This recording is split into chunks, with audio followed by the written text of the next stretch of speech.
താനെന്തൊരു മനുഷ്യനാടോ? എന്ത് മടിയാണ് തനിക്ക്? ഈ ചോദ്യങ്ങളൊക്കെ പല അവിടുത്തെ കേട്ടെന്നോ നമ്മളീ പലരും.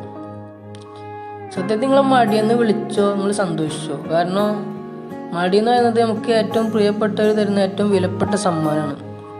കാരണം ചെറുപ്പത്തിൽ നടക്കാൻ മടിച്ചിരിക്കുമ്പോൾ നമ്മളെ ഉമ്മ അല്ലെങ്കിൽ പ്രിയപ്പെട്ടവരും ഒക്കെ എത്തിച്ചു കൊടുക്കും.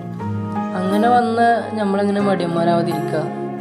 അന്ന് ഭക്ഷണം കഴിക്കാൻ മടിച്ച് ഭക്ഷണം കഴിക്കാതിരിക്കുമ്പോൾ ഉമ്മ ഒന്ന് വായിൽ ചോറ് വെച്ചൊരു ഇതാ കഴിച്ചു എന്ന് പറഞ്ഞിട്ട് അങ്ങനെ വളർന്നു വന്നാൽ നമ്മളെങ്ങനെ മടിയന്മാരാവാതിരിക്കുക?